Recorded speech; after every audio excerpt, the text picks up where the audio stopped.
किसने सोचा था कि एक साधारण सा कागज का पंखा जैकल के हाथों में आते ही ब्रिटेन के राष्ट्रपति को मारने का सबसे बड़ा हथियार बन जाएगा। इस बार जैकल सिर्फ बंदूक और गोली ही नहीं बल्कि कागज का एक छोटा सा पंखा भी साथ लाया था। जैकल ने राष्ट्रपति के आने से पहले प्रैक्टिस के लिए एक गोली चलाई। गोली 50 सेंटीमीटर दूर गिरी, जो जैकल जैसे स्नाइपर के लिए बहुत खराब बात थी। उसने जल्दी से अपने मन को शांत किया और दोबारा गोली चलाई। इस बार निशाना सही लगा और गोली राष्ट्रपति को चीरते हुए निकल गई। वह वहीं ढेर हो गया। तभी जैकल ने धीरे धीरे बंदूक खोली, उसे सूटकेस में रखा और कमरे में बिस्तर के नीचे बम लगा दिया। फिर बाहर निकलते समय उसने फायर अलार्म बजा दिया ताकि पुलिस वहां पहुंचे। पार्किंग में पहुंचकर उसने सूटकेस निकाला और दूसरी ऑडी कार में रख दिया। इसके बाद वह पहले से तैयार कार में सवार होकर तेजी से भाग गया। इस तरह वह चुपके से गायब हो गया। जब पुलिस उस बिल्डिंग में पहुंची तो खतरनाक ब्लास्ट हो गया और सारे सबूत भी उसी के साथ नष्ट हो गए। गैरेज की कार भी ब्लास्ट हो गई थी ताकि कोई निशान न बचे। यही एक टॉप स्नाइपर का तरीका था। लेकिन राष्ट्रपति की हत्या के बाद भागना इतना आसान नहीं था। जैकल ने पुलिस के शक से बचने के लिए शतरंज के खिलाड़ी का रूप ले लिया और शतरंज का सेट भी खरीद लिया ताकि पुलिस का ध्यान भटक सके। दूसरी तरफ पुलिस ने राष्ट्रपति के हत्यारे को ढूंढने के लिए बॉर्डर्स पर सख्त जांच शुरू कर दी थी। जैकल जब वहां पहुंचा तो उसने शांत रहकर कहा कि वह एक शतरंज खिलाड़ी है और एक गेम देखने आया है। पुलिस ने उसकी पहचान जांचने के बाद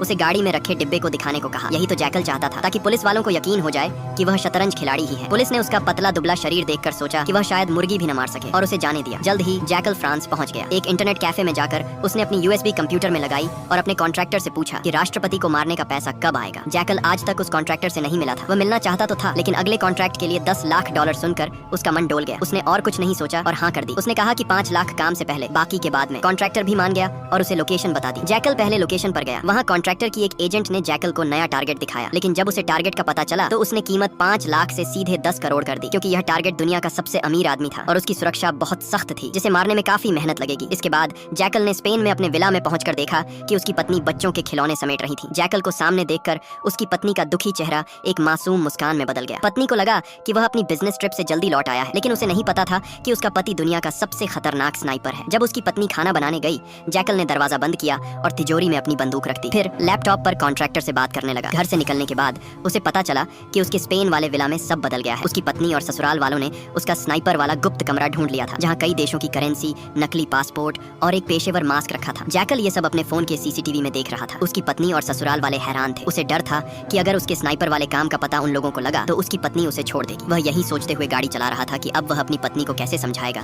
तभी उसका ध्यान भटका और उसकी कार एक ट्रक से टकरा गई। जैकल ने गाड़ी से उतरकर माफी मांगी और पैसे भी ऑफर की, लेकिन ट्रक ड्राइवर को सेल था, वह नहीं माना। जैकल उसे वहीं खत्म करने की सोच रहा था। तभी एक पुलिस की गाड़ी वहां से गुजरी। जैकल नहीं चाहता था कि पुलिस का ध्यान उसकी ओर जाए, लेकिन ड्राइवर ने पुलिस को बुला लिया। जैकल ने शांत रहकर नकली दस्तावेज दिखाए, लेकिन पुलिस को शक हुआ क्योंकि राष्ट्रपति की मौत की आग अभी ठंडी नहीं हुई थी। पुलिस ने उसका सामान चेक किया और उसे वहाँ एक बंदूक दिख गई। अगले ही सेकंड जैकल ने पुलिस वाले को मार डाला। फिर उस ट्रक ड्राइवर का काम भी तमाम कर दिया। जैकल ने चुपके से बंदूक से अपने निशान मिटाए और उसे ड्राइवर और पुलिस के हाथ में रख दिया, ऐसा दिखाने के लिए कि दोनों आपस में लड़कर मर गए। फिर वह अपनी कार लेकर भाग गया। एक सुनसान पार्किंग में पहुंचकर उसने नंबर प्लेट हटाई और तेजाब छिड़ककर अपने निशान मिटा दिए। लेकिन उसकी असली मुश्किल थी अपनी पत्नी को मनाना। उसने पत्नी को होटल में बुलाया और फिर से झूठ बोल दिया कि वह बस एक कंपनी के लिए जासूस है और कुछ नहीं। जैकल ने अपने स्नाइपर होने की बात फिर से छुपा ली। फिर उसने कहा कि एक आखिरी काम के बाद वह इतना पैसा कमा लेगा कि यह सब जासूसी भी छोड़ देगा, फिर वे खुशहाल जिंदगी जी सकेंगे। लेकिन उसकी पत्नी को नहीं पता था कि अब वह जिस आदमी को मारने वाला था वह कोई आम इंसान नहीं था। वह दुनिया का सबसे अमीर आदमी चार्ल्स था, जो इतना अमीर था कि उसने पूरा का पूरा आइलैंड ही खरीद लिया और अपनी सुरक्षा के लिए वहीं पर रहता था। इस खतरनाक मिशन के लिए जैकल ने कॉन्ट्रैक्टर की उस एजेंट से फिर से मुलाकात की और इस बार 10 करोड़ रुपए मांगे, जिसके लिए वह मान गई। आधे पैसे मिलने के बाद वह हंगरी के एक पुराने कारखाने में पहुंचा, जहां उसने अपने भरोसेमंद मैकेनिक से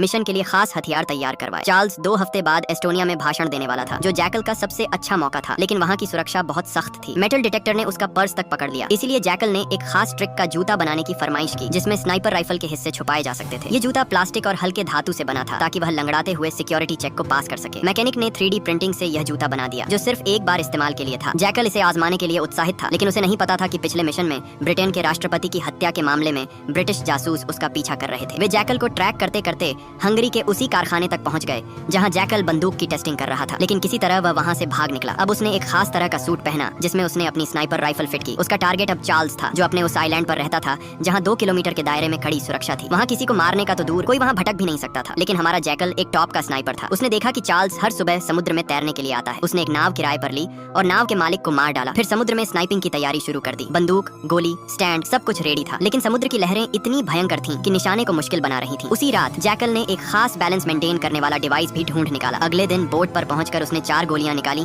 और पहली गोली से ही बिल्कुल सटीक निशाना लग गया। लेकिन तभी वहां एक ड्रोन आ गया। जैकल ने जल्दी से अपनी स्नाइपर को कपड़े से ढक दिया और मछली पकड़ने की एक्टिंग करने लगा। लेकिन सिक्योरिटी वालों को थोड़ा शक था, तो उन्होंने चेक करने की सोची। दूसरी तरफ चार्ल्स अपनी कड़ी सुरक्षा के साथ तैरने के लिए बाहर निकल आया और समंदर की तरफ बढ़ने लगा। तभी जैकल ने अपनी स्नाइपर राइफल तैयार की, लेकिन पास से गुजर रही एक तेज नाव के भंबर से उसकी नाव हिल गई और मौका चूक गया। तब तक चार्ल्स समुद्र में उतर चुका था। दूसरी तरफ चार्ल्स की सिक्योरिटी टीम जैकल की तरफ बढ़ रही थी, तो जैकल ने उसे बिना कुछ सोचे समझे मार डाला। अगले ही पल एक ड्रोन उसके पास आ धमका, लेकिन जैकल ने सिग्नल जैमर की मदद से उसे फ्यूज कर दिया। सिक्योरिटी हेड ने तभी वार्निंग दे दी कि कोई स्नाइपर उनके ऊपर एम करके बैठा है। हड़बड़ी में सिक्योरिटी ने चार्ल्स को बचाने के लिए उसे पानी में नीचे डुबा दिया। जैकल ने शांत रहकर गिनती शुरू की, ये जानते हुए कि चार्ल्स को सांस लेने के लिए बाहर आना ही होगा। उसने तीसरी गोली चलाई जो गलती से गार्ड को लगी। ये देखकर चार्ल्स पानी में इधर उधर भागने लगा। वहीं दूसरी तरफ जैकल ने उसके नाम की गोली बंदूक में डाल चुकी थी। उसने अपने तेज दिमाग का यूज करते हुए अंदाजे से निशाना लगाया और चार्ल्स की गर्दन के आर पार गोली डाल दी और उसे मार डाला। फिर वहां से भाग निकला। मिशन पूरा करके जैकल एयरपोर्ट पहुंचा। वहां से उसने कॉन्ट्रैक्टर को उसके बचे हुए पैसे के लिए मैसेज कर दिया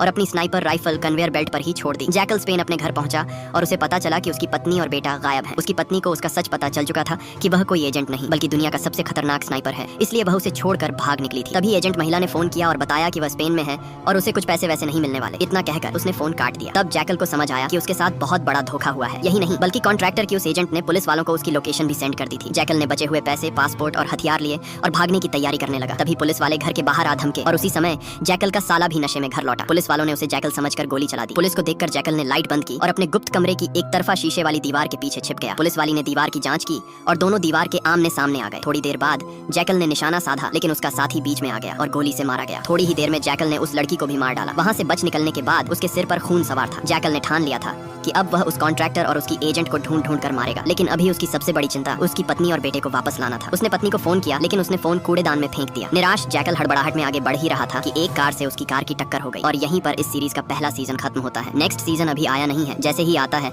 उसकी एक्सप्लेनेशन भी आपको इसी चैनल पर मिल जाएगा। तो चैनल को लाइक और सब्सक्राइब करके रख लें। धन्यवाद।